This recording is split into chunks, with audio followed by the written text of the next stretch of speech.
पूजनीय संत समाज, देवी और देवता, भक्त समाज सभी सुने, समझे और विचार करे और अपना कल्याण करे। और मन माया तो एक है,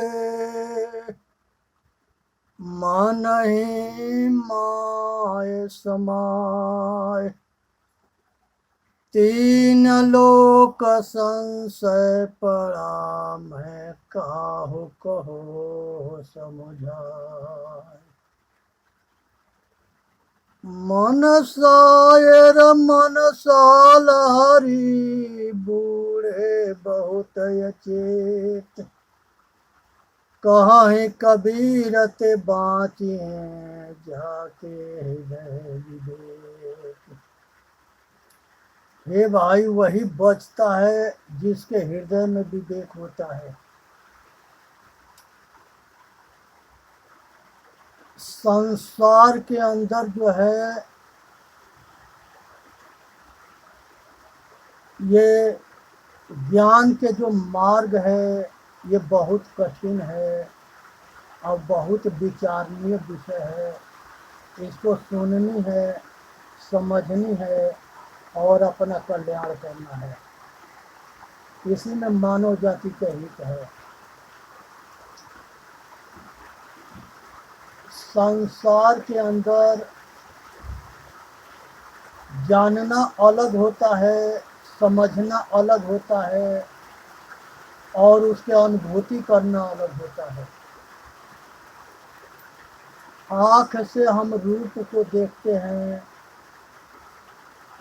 कान से शब्द को सुनते हैं, जीभ से रस को स्वाद के ज्ञान करते हैं, नाक से गंध के ज्ञान करते हैं और चमड़ी से स्पर्श के ज्ञान करते हैं। लेकिन जो चेतन आत्मा है ये पांचों विषय से अब पांचों ज्ञान इंद्रिया से वो जाना नहीं जाता है। छठा मन है और मन जो है बहुत प्रबल शक्ति है। मन को जानना बहुत जरूरी है और मन को साधना बहुत जरूरी है। और मनोवृत्तियाँ जब शांत हो जाती है तब जा कर के मन बस में होता है, एकाग्र होता है, सारे वृत्तियाँ शांत होती है, तब जा कर के मन जो है ये जो है कल्याण के मार्ग में जो है चलना शुरू करता है। तो चतुष्ट अंतःकरण है, एक मन है, बुद्धि है, चित्त है, अहंकार है। ये चतुष्ट अंतःकरण है और ये चतुष्ट अंतःकरण से परे जो है चेतन आत्मा है। ना विषय के द्वारा जाना जा सकता है, ना ज्ञान इंद्रियों के द्वारा जाना जा सकता है, ना चतुष्ट अंतःकरण के द्वारा जाना जा सकता है। मन से मनोमुखी जब मनुष्य होता है तब बाहर के ज्ञान करता है और संसार के सारे कामना, वासना, राग, द्वेष, इच्छा, तृष्णा ये सब के ज्ञान करता है। कामना, वासना, राग, द्वेष इस समय इसी सब में जो है उलझता है और उसी में आसक्त होता है। तो ये जो है जब मनोवृत्ति शांत होता है, सारे वृत्तियाँ शांत होती है, तब जा कर के अपने स्वरूप के तरफ ये मुड़ता है।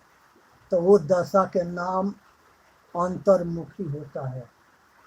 बाहर मुखी बाहर के ज्ञान करना, अंतर्मुखी, अंतर के ज्ञान करना।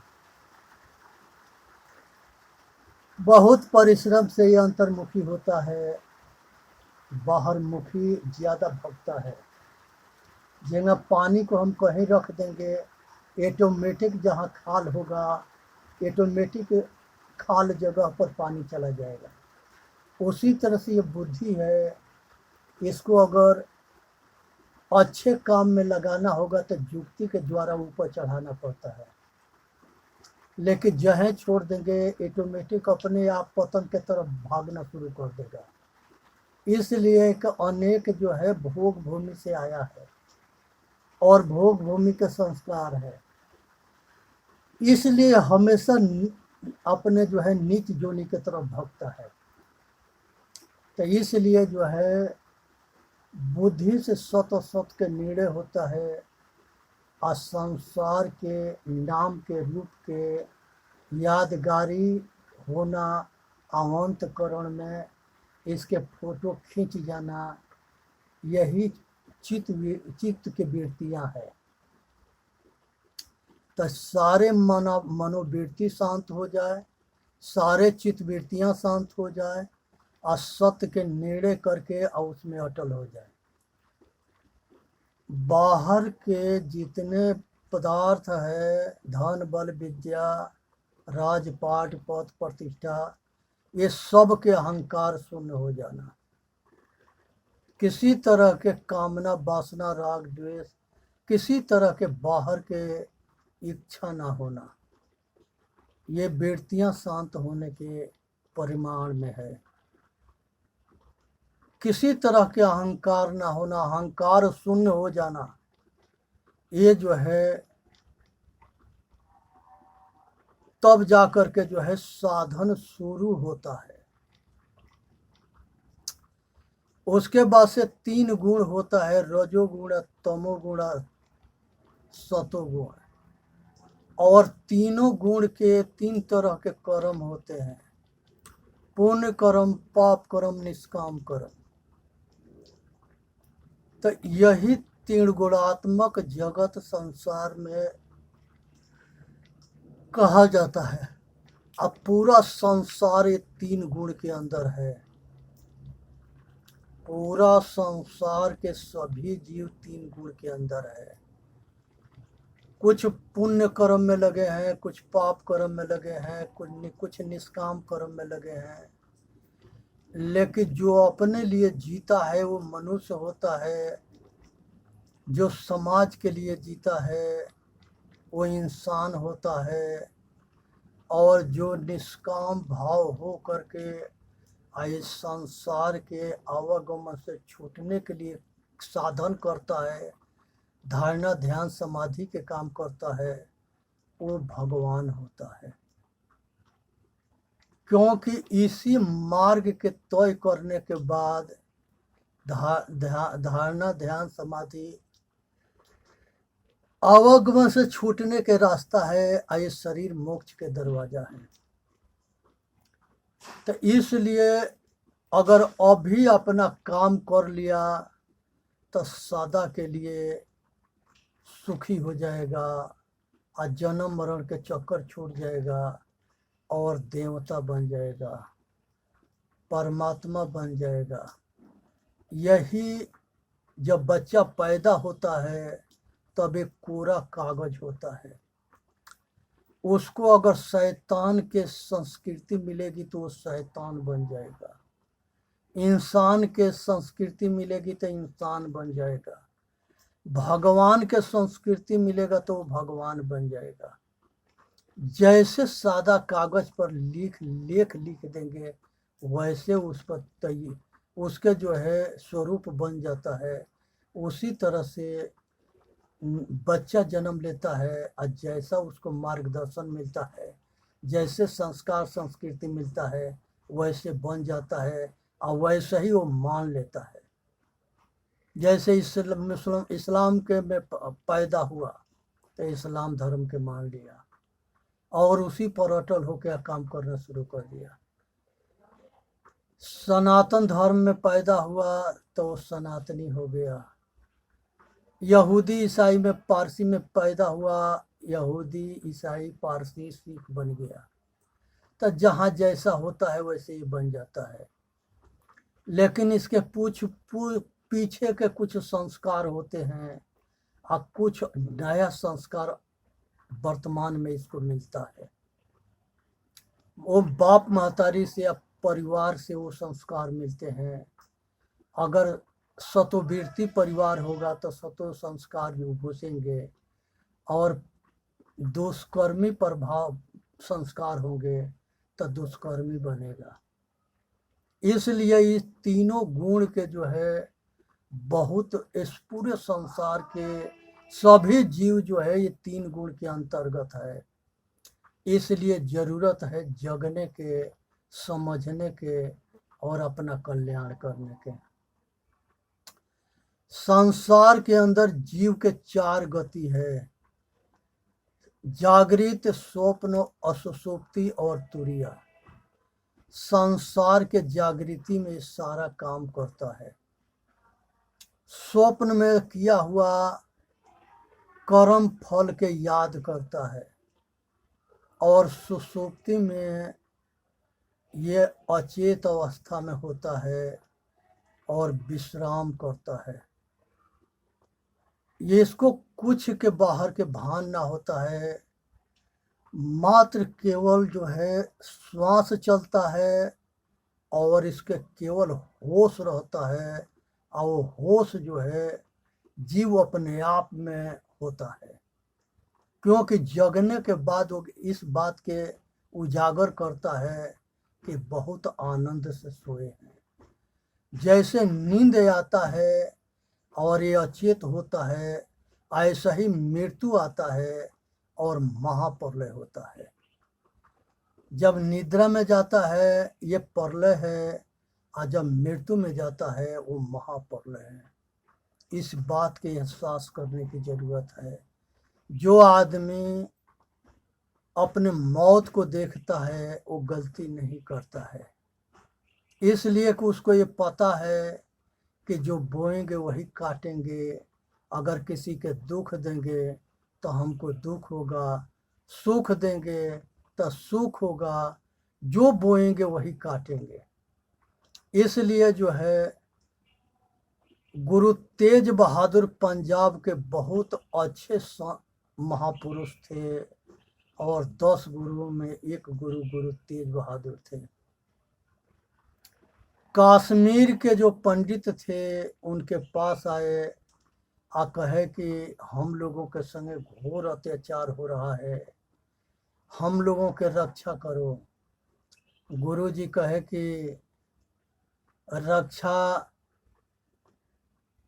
रक्षा करने के लिए विचार कर रहे थे, तब तक ले गुरु गोविंद सिंह आ गए और उन्होंने पिताजी से पूछे कि पिताजी ये सब पंडितों के जो है रक्षा कैसे होगा।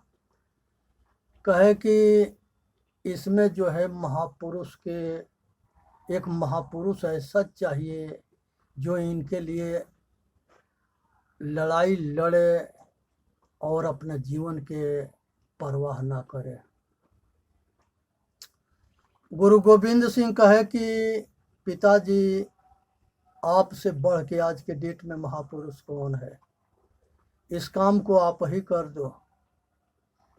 इस बात के जो है वो रात भर विचार करते रहे गुरु तेज बहादुर, और उन्होंने जो है अपने कुछ शिष्य के लेकर के इसके संविधान के लिए इस्लामी औरंगजेब के पास गए।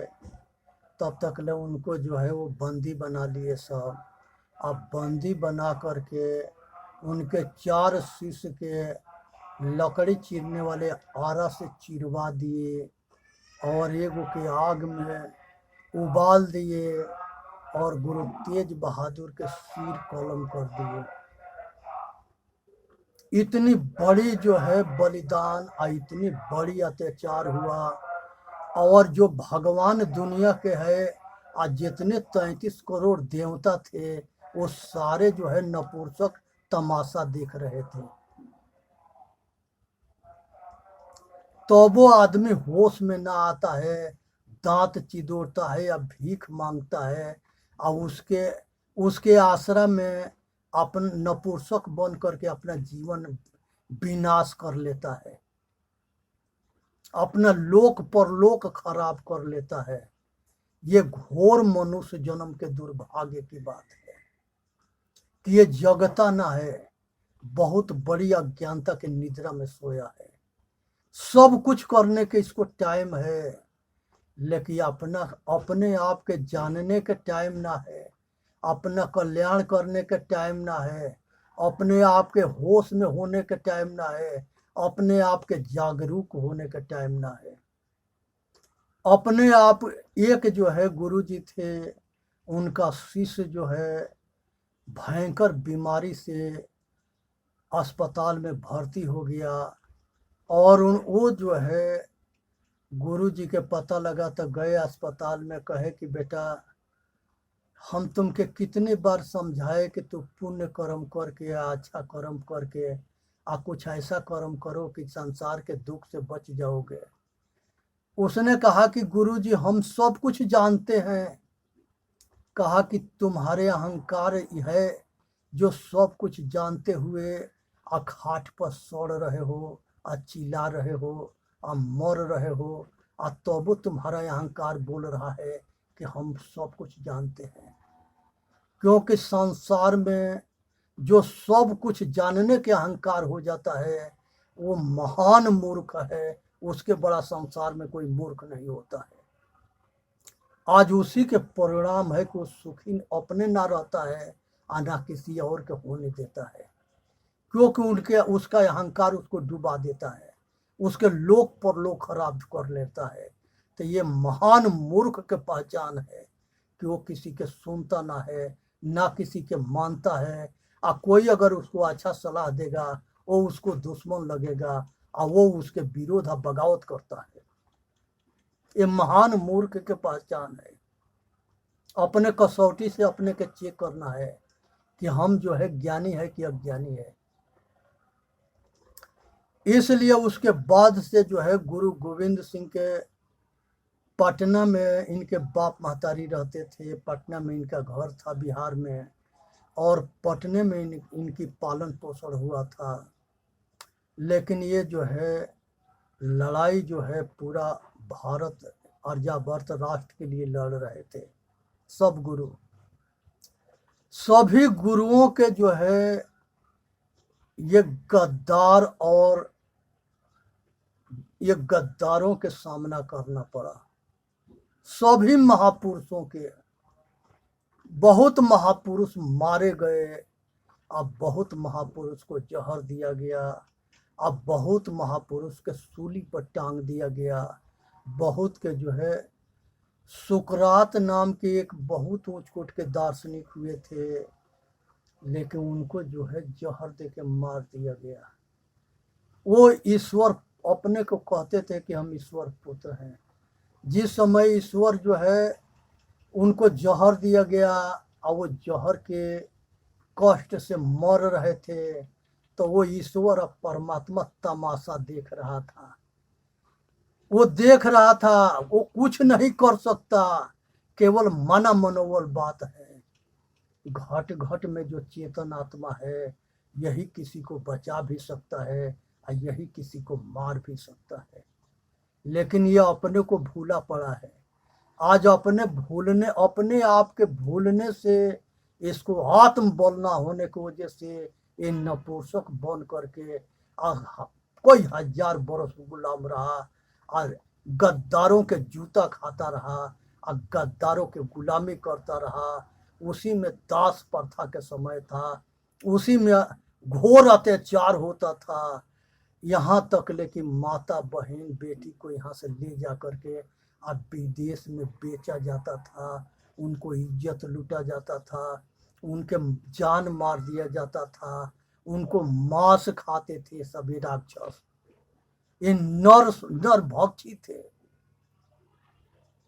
कुछ दिन पहले निठारी एगो कांड हुआ जहाँ पर नाला साफ हो रहा था, तो 1000 लड़का लड़की के शरीर के हड्डी निकला था, नर कंकाल निकला था 1000। और उसी जगह पुलिस चौकी था, और उसी जगह एक सुरेंद्र कोहली था जिसके कोठी में ये सारा काम होता था। उसका भाई मंत्री था, और वो सुरेंद्र कोहली जेल में गया, लेकिन उसके वो जो है आज भी जो है उसको फांसी ना हुआ। आज भी जो है जितने दोषी हैं, जो ये एक आदमी के मारे 1000 आदमी के मारे, वो आज जेल में सुरक्षित बचे पड़े हैं। अरे एक के मारे तो उसके फांसी हो जाना चाहिए। विदेश में जितने नियम है, कोई आदमी अगर कोई काम करता है उसको तत्काल फांसी होता है। यही कारण है कि वहाँ अत्याचार ना होता है। भारत में सन 65 के संविधान अंग्रेजन के बनाया हुआ है। उसी संविधान को आज चलाया जाता है, और केवल मोहरा बना दिया गया और मोहर मरवा दिया गया यहाँ पर अंबेडकर से कि ये भारत के संविधान हमने बनाया है। डॉक्टर राजेंद्र प्रसाद उस समय सभी लीडरों में ऊंच कोट के लीडर थे और राष्ट्रपति थे, सबसे प्रथम राष्ट्रपति थे। सुभाष चंद्र बोस जो है वो प्रधानमंत्री थे, लेकिन इन लोगों के इतिहास गायब किया गया। जीरो के हीरो बनाया गया और हीरो के जीरो बनाया गया। जब विदेशी संविधान आज चलता है वो गुलामी प्रथा वाला संविधान है। आज जितने जो है विदेशी ये देश के गुलाम बनाने में समर्थवान हुए थे, इसलिए समर्थवान हुए थे कि भारत के गद्दार जो है उनको साथ दिए थे।